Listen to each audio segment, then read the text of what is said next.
we've noticed this just in the last, I don't know, 3 or 4 weeks, that more blame is being apportioned to the Russians for blocking the progress in the peace talks. JD Vance talking about Russia, because that's what we were querying in the office earlier. Why have they gone so quiet on Russia, the intractable problem that they don't seem to be able to fix? We'll just play a clip. The Vice President JD Vance has produced the most direct American criticism of Russia since President Trump has returned to the White House. He accused Moscow of being a barrier to peace, saying Russia were asking for too much in Ukraine negotiations. You don't have to agree with it. You can think that the request is too significant, and certainly the first peace offer that the Russians put on the table, our reaction to it was, you're asking for too much, but this is how negotiations unfold.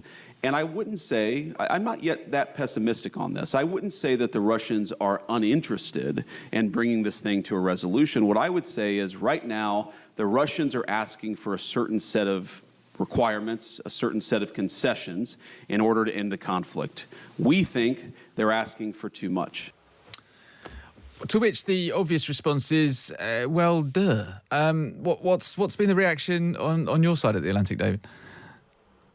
Yeah, this is very interesting, because what's actually going on, I think, is that Vance is picking up on really being enabled to criticize Russia by Trump, because if you recall, at the end of last month, Russia bombed some civilian neighborhoods in Ukraine just before Easter, didn't they? And that's when Trump posted, it makes me think maybe he, meaning President Putin, doesn't want to stop the war. He's just tapping me along.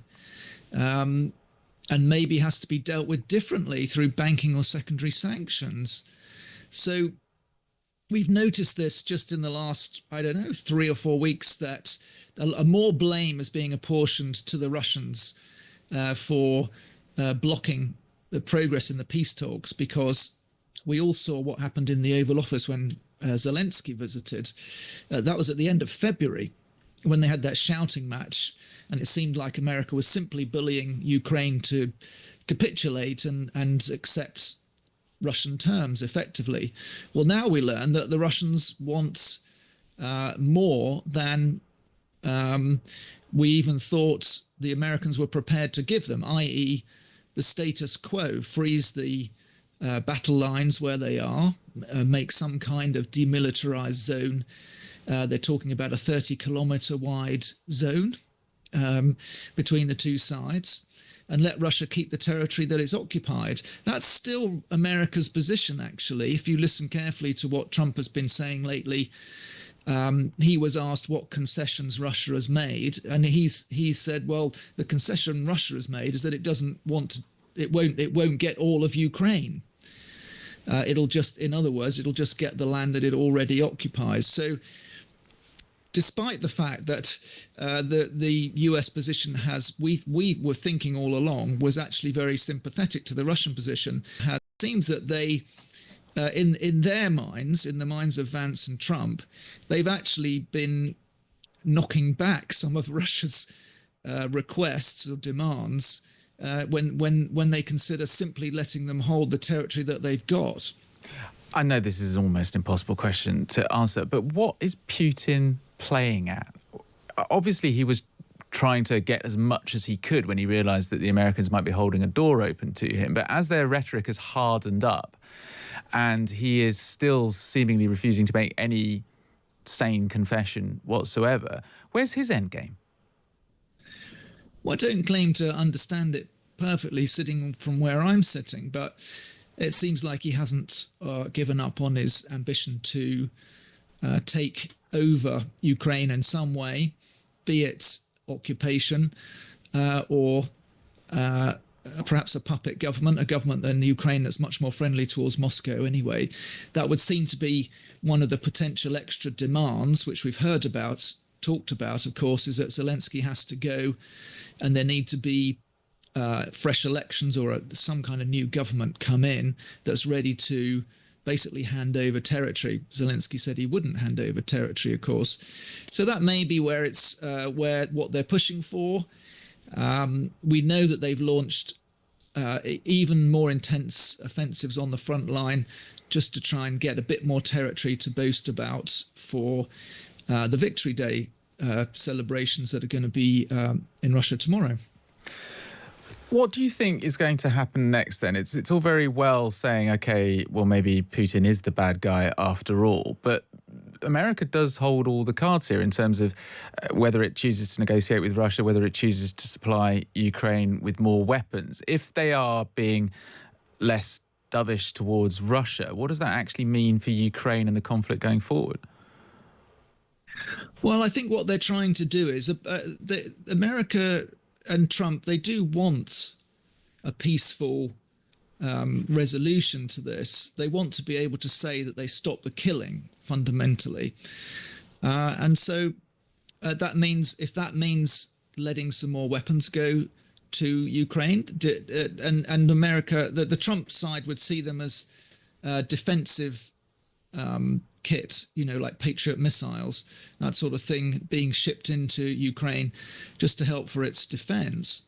That's going to happen, I think, to try to suggest to Russia that it's not all one-way traffic.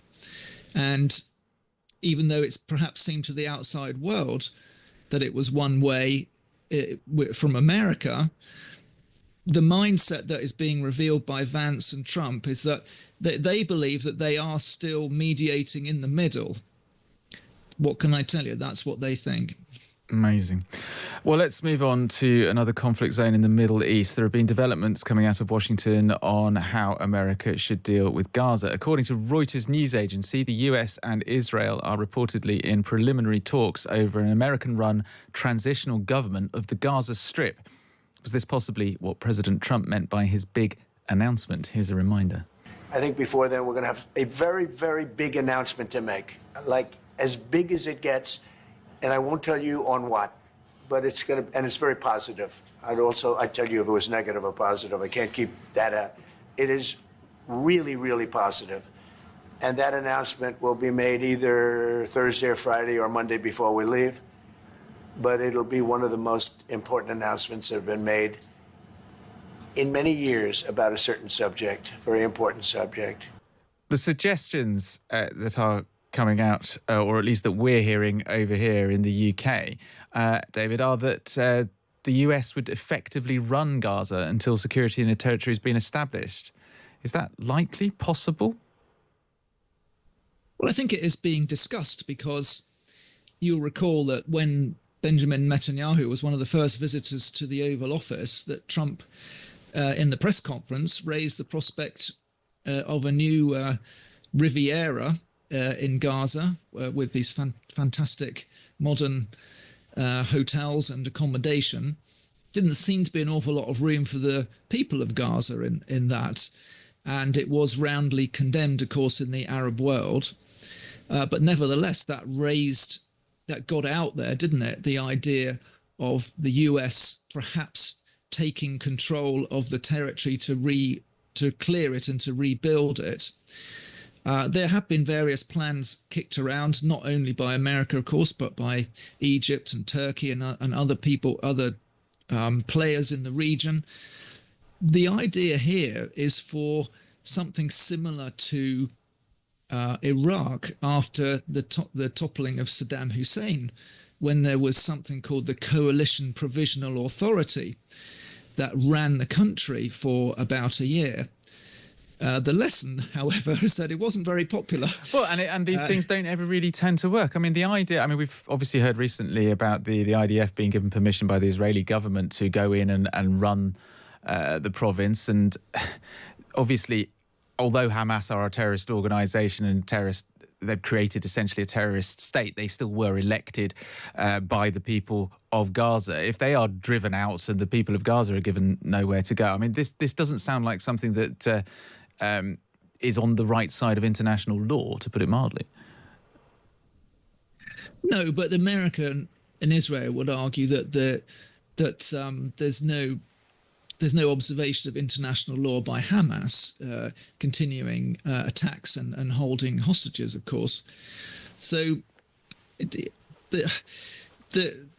discussions, as far as we're aware, do involve some kind of American takeover of the Gaza Strip.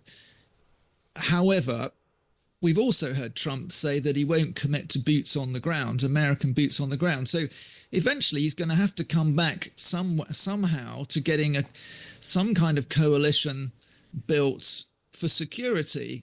And if it's simply relying on, as you say, the IDF, which is Israel's army for the security, it's not going to fly in the Arab world. So it seems like an odd announcement to make just before you're flying off to Saudi Arabia, which is next Monday, followed by Qatar and the UAE, where he wants to get, and he will get, massive pledges of investment in America. But it doesn't fit with the rest of his agenda, which is to broaden what he did in his first term, called the Abraham Accords, getting more countries in the Arab world to effectively recognize Israel. So it actually calls for a lot more delicate negotiations than the kind of statements that Trump likes to make. And we will find out, I think, in the next few days whether this administration is capable of that. Just before we move on to India, Pakistan, President Trump has announced that he likes renaming things. He's called the Gulf of Mexico the Gulf of America. He wants to rename the Persian Gulf either to the Gulf of Arabia or the Arabian Gulf. How well is that going to go down with his neighbours, with its neighbours? Well, it's not, as you might, it's not quite in the same league as the Gulf of Mexico, which was simply out of the blue America First proposal, which Trump supporters love. In fact, they love it so much that Republicans in the House of Representatives have put aside valuable legislative time to put forward a bill they're negotiating this week to try and get it voted on and permanently renamed in all American atlases. This one, of course, is deeply mired in the politics of the region, where a lot of Arab countries have been calling it the Gulf of Arabia anyway. So you might see here actually part of a grand plan where this is some kind of sugar in the pill for the takeover of Gaza. We'll go along with your idea, talking to Saudi Arabia and UAE and others. We go along with you. We'll call the Persian Gulf the Gulf of Arabia, and at the same time just needle Iran a bit, because of course another factor in Trump's consideration is that he wants to make a deal with Iran, and this is extremely upsetting for Iran, previously known as Persia. Its foreign minister has been posting on social media saying it's a hostile act and will unite all Iranians. And it's true, because the democratic Iranian resistance groups that are based in America have also been posting on social media saying that this is outrageous. Wow. Yeah, I mean, an affront to the Persian people. So stirring up trouble wherever he goes. David, we've got to leave it there, but I'm really grateful to you. I'm sorry we didn't catch your final thought, but thank you very much for your insight and expertise. Over there in Washington, D.C., that's David Charter, who is the assistant US editor for the Times newspaper.